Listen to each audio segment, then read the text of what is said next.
What's going on, everybody? This is Cody Johnson from Chapel Hill Training, and we are back with another episode of the Fitlosophies podcast. In this edition, we are kind of going to be giving an overview for what we're going to be talking about this first part of the year, and that is going to be anxiety. So I think a lot of people might be wondering why we're starting with anxiety. How does that relate to a fitness podcast? How does that relate to business management and so many other aspects of kind of what we want to talk about on this podcast? And the main reason I want to do this is because, one, I think when I look at exercise and I look at health, and I look at my business and the way that we operate and the way that we work with our clients, one of the things that we want to do is work with people through all their phases of their life, right? Everything that's popping up, from things that are difficult to things that are easy, to when exercise regimens are hard to stick to. And it's even in our mantra, right? Our mantra is train better, live better, right? So we also want to be making sure we are doing that aspect as well. And anxiety is one of those things that is kind of omnipresent in a lot of people's lives. I know I struggle with it a lot, especially as like a perfectionist. I know my staff struggle with it a lot, and I know it's kind of an anxious time, I think, for a lot of people. And one of those things with anxiety being omnipresent is a lot of people give it omnipotence, right? So they give it a lot of power. And what I want to do is kind of break that down, look at the ways that anxiety functions in order to stop people or hinder them from getting on an exercise regimen or any type of health routine, and how we can overcome this force that feels kind of immovable at times. I hear a lot about that from clients. I hear a lot about it from staff. I hear a lot about it from friends. And I thought that this would be a really great opportunity at the beginning of the year when people are setting expectations to talk about how do we create expectations by limiting the anxiety that we feel when it comes to that aspect. So let's talk about it. And just an overview before we really get into this and dive a little deeper. I'm not a psychologist. I'm not a psychiatrist. I'm not a therapist. I am not a licensed health worker. I am an exercise and fitness specialist and expert. I am certified in that. I got my degree in it. So I do know a lot of aspects about the human body, but I am not technically qualified to expertly talk on mental health. So I just want to make that clear. I will try and source the information that I'm giving you the best that I can, but I'll also be talking a lot about, my own experiences, my own thoughts on this as a whole, and just make sure that you are keeping that in the background. I apologize if there's anything that is wrong. You can see that I'm anxious about this topic right now by apologizing beforehand. But that's kind of the point, right? So let's dive into it and let's see what we got on the table today. All right. So yeah, let's kick it off. So what is anxiety? So anxiety is defined kind of as the diffuse emotional response characterized by tension, sometimes worry, and the physical changes kind of to the body that happens when you are experiencing this emotion, right?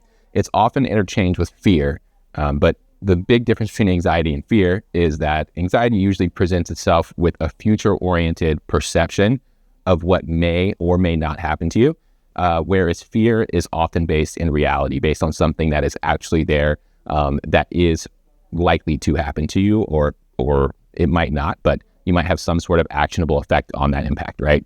So in short, it's the thought that something negative is going to happen, right? And I think that if we look at it that way, you can kind of understand the way that anxiety is going to present itself in a lot of different aspects, right? So a few examples of that, from a client perspective, especially in the new year, you might see anxiety with clients with respect to health and fitness in the realm of being, I feel stupid when I go into a gym, right? I go in and I work out and all these people are doing these cool exercises and everyone I think is doing it right, and I'm going to do it wrong. And if I'm going to do it wrong, but it's not worth it. And if it's not worth it, then why am I here? And I'm never going to reach my goals or my, the routine and the things that I want.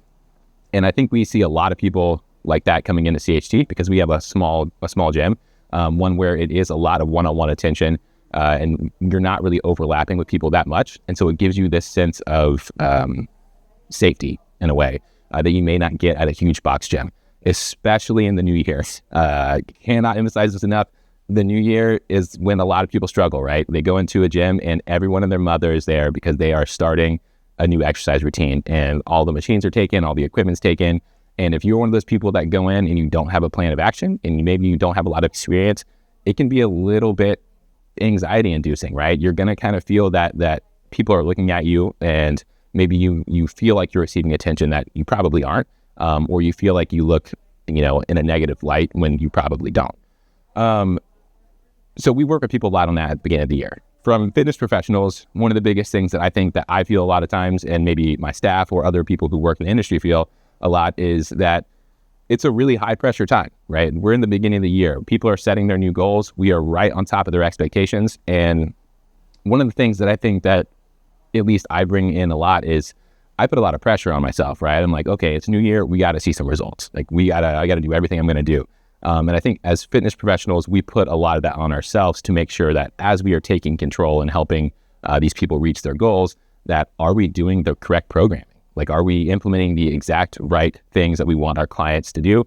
Are we giving them the right tools to create these healthy habits and reach their goals? Are we, making sure that they're not going to get overworked in a time when they are incredibly motivated?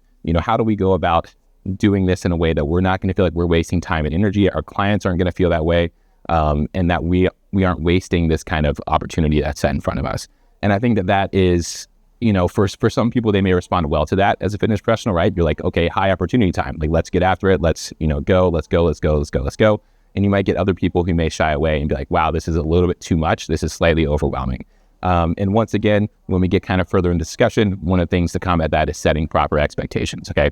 And then I think lastly, I kind of touched on this, and that is, for both populations, I think this time in the new year is often where I see the most anxiety in a way. I think, again, it's mostly that setting expectations for yourself and having somebody else set expectations for you if you are, going to get, a fitness professional. I think people oftentimes will wait until the very end of December or the very beginning of January to set goals and then feel like they immediately have to go get them. And that sense of urgency that is very sometimes arbitrary can often lead to a little bit of growth in anxiety. And I think the last aspect of this ultimately comes down to a lot of people tend to criticize themselves at the beginning of the new year. I think that's the time where people will look at themselves and, whether it's positive or negative, critically think, I'm either doing this correctly or I'm not doing this correctly. And giving yourself a lot of that criticism in one time, and then especially like putting yourself in all that pressure to change that criticism of yourself or put a different look on it or put a different feel on it, I think ultimately can be anxiety inducing. And what I want to get to when I'm talking a little bit more about this today is, how do you offload that stress so you no longer feel that anxiety? Or what are the ways to combat that with exercise or just with healthy expectations? With goal setting, and I think we should clear this first, because I think this is a big point when it comes to anxiety. So as I mentioned with the definition of anxiety, right, it's the fear of something potentially negative happening, right? Or something negative potentially happening, I should say. And I think that if we reword that in another way, it's the fear that you won't meet certain expectations that you have for yourself, right? Because ultimately, anxiety is something that you experience for yourself that other people don't know is necessarily going on inside you, unless you are kind of telling them or you're showing physiological and physical signs, right? So both defining it that way, I think it's important that when you are setting expectations for yourself in the new year, you figure out ways to make them attainable. And one of the best things that you can do for anxiety is either distracting yourselves, and then a secondary one is accomplishing something, right? Doing a task that you can finish, that you can see through from beginning to end. There's been studies shown on actually Tetris being really good at helping with panic disorder, anxiety, as well as post-traumatic stress disorder, because in at least this is kind of my perception of it, is that it's something easy, right? It's a task that you can do, you can repeat it, you can get focused on it, and you can really see yourself like leveling up in real time. And so I think when it comes to goal setting, a lot of people have the thought process that they're just going to set a goal, and that goal oftentimes is arbitrary. So that goal might be, I want to lose 20 pounds, or that goal might be like, I want to gain, 40 pounds to my bench press, or I want to lose, 10% body fat, right? All of those are technically objective measures. But one of the things that you have to look at is whether those goals are actually realistic for you, and or if you're a fitness professional, for the client that wants those goals, right? I think if you have been a personal trainer for a long time, you are going to have a lot of times where someone comes in and tells you a goal, and in the back of your mind, you're like, good luck. And I think that, not to like put people down, but I think that there's so much noise out there in the fitness realm, and social media and items that have really, especially in the new year, you get people like showing pictures and stuff of challenges, like, look at this person who lost, 40 pounds in 6 weeks or whatever, isn't realistic for the average person. And people come in with that being their new reality because that's the information that they're consuming. That's the thing that they're kind of seeing and is being put in front of them as like, this is the standard. And in reality, that's usually not the case. And I think when it comes to setting those expectations, you might get someone who will perceive themselves to either be more fit than they are, less fit than they are, more resilient than they are, less resilient than they are, and setting goals that may feel achievable when they probably aren't. And I think if you get people who are a little bit older and they've gone through this, they've gone through a new year many, many, many times, they may have set these goals in the past and they probably didn't achieve them, or that they felt like they could have achieved them if only they had done X, Y, and Z. And our role as fitness professionals is kind of taking that opportunity, taking the goal that they have, rearranging it in the context of this person's life and setting realistic goals and boundaries for them to hit this thing. So those people that say, I want to put 40 pounds on my bench press, we might rework that and say, that might not be attainable this year. It may not be attainable between this year and next year. But our goal is we're going to see if we can bench press X amount of weight, X amount of times. And then we're going to start there. And now we're going to look at doing that again in 4 to 6 weeks. And we're going to look at doing that same weight plus 2 times or something along that realm of possibility. There's a lot of ways to break that down. And it's hard to really say definitively because I don't have someone in front of me, right? And I don't know what they're coming in with. But the point I'm getting to here is if you have never consulted with a personal trainer or someone who is an expert in this field, and you constantly go into the new year and you're wondering how you're going to reach your goals, and you're worried about whether or not you're going to look good naked, whether or not you're going to be strong enough, you're going to have enough muscle mass, that you're going to be fit enough to play with your kids, or that you're going to be able to do the activities daily living for your life, one of the best things you can do to offload that anxiety and get rid of that worry and stress is go find yourself a good personal trainer. Go find somebody who knows what they're talking about, who can break down those goals and can help you make them in a way that fits for you. A lot of times, I think most people will lose it when they don't communicate that. Like, I think giving yourself an outlet to express that what it is that's in your mind and put that goal on paper and put it out there into the world, and then having people see that, someone who has the information and the knowledge, letting them put their hands on that, letting them put their eyes on that, get an opportunity to critique that in a way that's going to be useful for you. I think that ultimately will help you set better realistic expectations for yourself and get rid of that worry. And so obviously my business is Chapel Hill Training. So if you are one of those people and you listen to this, like, man, that makes sense, come see us. We always have spots open and we do our best to make sure that we can help people in this realm. That's what we do. That's what we've been doing for the last 14 years. But I think ultimately, to break down that question, short answer, find someone who knows what they're talking about. Don't worry about, going into this realm where there's so much information that you're not sure what's real, what's not, what's fact, what's fiction. Go find somebody who does. And I think that will give you a lot of that safe feeling of like, yes, that's what I should be doing. And they can help you set those realistic expectations. But let's talk about exercise and its way to treat anxiety, because I think a lot of people understand that exercise is good for your mental health. I think that's like a pretty well-known fact that most people would say that they agree with, or that they have that opinion, and it's true. So from a physiological perspective, exercise is great for anxiety. It's great for your mental health. It's great for inducing positive feelings and positive physiological responses in the body. So some of the things that it does, it reduces muscle tension. A lot of people, when you're anxious, you're going to tense up. You're going to feel that in your body, and that whole tensile action that's going on will also create this feedback loop to boost anxiety. So if you're moving your muscles, you're moving your body, you're working in a way that you're moving through range of motion, naturally your body's going to relax and allow you to go through that range of motion, and it will calm you down a little bit. Over time, it also increases your resilience. The blood pressure and heart rate increases, which makes sense, right? So when our heart is pumping hard, right, we're sending more blood through our blood vessels, through our arteries especially. The more blood volume that's going through, the higher that pressure is going to be, especially when you're exercising. So when that's the case, over time, your body's going to create a little bit more resilience to that action, right? It's going to get used to it. It's not going to be as overly stimulating. The same thing with your heart rate. In order to pump more blood and in order to provide energy to your cells and your muscles, your heart's got to pump faster, right? It's got to pump harder, got to pump faster. So your heart rate's going to increase, and that's going to allow you to actually exercise.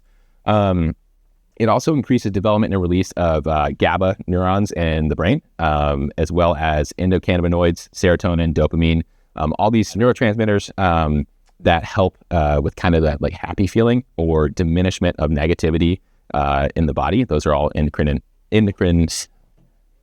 system responses to exercise. It's going to reduce the influence of stress hormones like the adrenocorticoids. Those are like epinephrine, norepinephrine. In common term, they are adrenaline. So a lot of people experience that when you're anxious. It's kind of that fight or flight response that you get when you're worrying. It's going to up your heart rate. It's going to do things that are going to elevate you to a more excitatory phase, to where you feel like things are racing and you're trying to really pay attention to things that maybe harm you, right? So that's that kind of taking over your body. Psychologically feeling, it focuses you on a task, kind of like I talked about with Tetris, but exercising in a way, especially when you're doing something intense, it's really hard to think about anything else besides doing that action, right? Like think about if you've ever done a sprint, and like we'll talk about a sprint. Sprint's hard. It's amazing. It's really good for you. Everybody should be sprinting if they can. But when you go and sprint, and I'm talking, 95% to 100% of your maximum velocity, I promise you're not going to be thinking about anything else besides just running. It gives you this opportunity to move your body powerfully, but in a way that you are only thinking about the specific action that you are doing. Same thing if you ever deadlifted heavy, squatted heavy, bench pressed heavy, whatever have you, when you're doing that action, even if you are worrying about what you're doing in between those sets, when you go do that set, you're not thinking about anything else because you have to finish this task in front of you. And especially when you are able to complete that task and conquer that weight, it can really boost your confidence. It's like, man, I did that. I did this thing. And if I did this thing, if you apply that to other aspects of your life, it's like, if I didn't do that, then what's stopping me from doing this? How can I, look at this as a way to build my confidence? And I see that a lot, especially with younger people, or people who are struggling in their careers and stuff. Exercise can be one of those things that's like, it's really, truly a confidence booster. It just makes you feel like you're accomplishing things, and that will really be pervasive throughout the rest of your life. When you are doing this thing, that's just basically going to improve the brain's positive feedback loop, right? So exercise makes you feel good. When you feel good, you accomplish more things. You're able to do other tasks that make you feel good. And then when you recognize that exercise was the beginning of that, you're going to exercise more. You're going to find the things that are going to increase those symptoms, going to increase that physiological response, and then you're going to restart the loop. You're going to feel more confident, you're going to feel more capable, and you're going to continue to do those things. And that's a lot of times with people who are struggling with their mental health. If I'm training them, a lot of times I will advocate for them to exercise. And I'll advocate for them to do that regardless of what's going on, right? That doesn't mean it has to be something that is like intense. You don't always have to do intense exercise. You can just go for a hike or a walk and just do a mobility routine. There's so much that you can do to reconnect with your body and focus on what is actually happening to you so that you are not worried about the things, especially that negative aspect of anxiety, the negative potential that something may or may not happen to you, right? You're worried about the positive things that are going on in your body right now. So in the exercise world, and I want to talk about this because I think it's important to understand, especially for fitness professionals, but I think the average person can understand this as well. Obviously, I'm going to make it kind of easy. But anxiety, kind of like I mentioned before, can be this omnipresent thing that a lot of people may give omnipotence to, right? They may give full power over themselves. And one of the examples I like to use when talking about this is if you were in middle school, which I think we have all probably gone through middle school. If you haven't gone through middle school yet and you're listening to this podcast, power to you, I guess. But or if you're listening to this to your kids, then they can use this kind of going in. But in middle school, everyone had probably their first school dance, right? How many of us went to that dance? We're like, I'm getting out there. Like, I'm going to dance. I'm going to go have fun. And then you got there and you suddenly realized, oh my God, everyone's going to see me dance and I don't know how to dance. And now I feel really weird and everyone's going to judge me. And then I'm going to get laughed at here. And then it's going to continue on through the rest of my life. Probably not just me. So, and I think that ultimately left a lot of people in the situation where maybe that was the first time you experienced fully dread, like full embarrassment, full anxiety in a way that stopped you from doing something that you knew would make you have fun, right? That you knew like may lead to a good, positive experience, but you didn't do it. And I think that if, that's something that we look at in the context of what anxiety is, we've now given this feeling of negativity, this power over us to stop us from doing things that we want to do. And if you've ever struggled with anxiety, one of the things that I think, at least that helped me the most was you just have to do the thing. Like you got to get rid of this fear that something negative is going to happen. You got to get rid of this power that you're granting over your brain to stop you from doing something, and you've just got to do it. And looking from an exercise perspective, one of the things that I like that I think is a really good analogy for this same situation is isometric training. So isometric training is where you don't move, but you put out the same force output the whole time. And most people have heard of an isometric exercise because they've heard of a wall sit, right? The classic one, you go against the wall, you just sit, now you're going to sit in a chair and you just hold that position, right? So I think a lot of people have done this before, and you might not know what it's good for, but what it is good for, what isometrics are really good for, is staying consistent at force output that you can tolerate in order to build strength at a specific range of motion, in order to build tendon resilience at a certain range of motion, and it's also been proven to reduce inflammation and pain within a specific range of motion. So even though you're not actually moving, you're still building up strength, you're still building up confidence. So when you go do a normal squat, or you go try and stand up from a chair, or you go do whatever you're going to do, you are now more capable than you were before over time. And overcoming isometric, which I think is a little bit more, like a little bit better of analogy here, and overcoming isometric is when you work against a force that you actually cannot move. So if you think about like the Greek mythology Atlas, right, doomed to carry the planet, he could never move it. He was just there to sit there and hold it up the entire time. A lot of times with anxiety, that might be how it feels. You have this burden that's weighing on you that you feel like you can never get rid of. And ultimately, you just have to do the thing. But there's a very real possibility that you fail. There's a very real possibility that whatever it is that you're going to do isn't going to happen the way that you want. There's a very real possibility that the expectations that you set for yourself aren't going to be realized. And I think it's important when we're looking at these things from a mental health perspective that we do the physical things that are going to lead to us getting better and gaining confidence in that aspect. So let's say I have a bar on my back and I'm going into a squat. Let's just say I load it up with 450 pounds, right? Well, maybe a little bit heavier, but let's say 500 pounds, 600 pounds, right? And I get up under that bar and I have it rest on the safety bars, and I can't move it, but I'm going to squat up against it. I'm pushing against a force that I can no longer move. I'm going to sit there and I'm going to push up as hard as I can, and it's never going to budge. That's going to be the same thing as potentially letting that anxiety win. But you still have to go across and you still have to do the task, right? Because eventually you're going to be strong enough to move it. You're going to be strong enough. You're going to feel positive enough. You're going to be confident enough to do the thing. So, but you just have to change your expectations, right? So now that we've been working against this force for 6-7 weeks, however long it is that we have this intervention, we're building that strength through our musculature. We're building that tendon resilience. We're building that neurological innervation within our motor units, and we're able to recruit more fibers. Now we go to a previous exercise or a previous maximum that we used to be able to do. Let's say if it was 315, you want to go to 325. We built that strength in that range of motion. Maybe we used to get stuck at the bottom of our squat, and we couldn't get past that point. We could squat from a quarter position all the way up, right? We've now built a lot more strength in that range of motion where we can go and we can do the thing, right? We can get out there on the dance floor as a 13-year-old and get out there and dance, and we can go have a good time, and we can do the tasks that we wanted to do.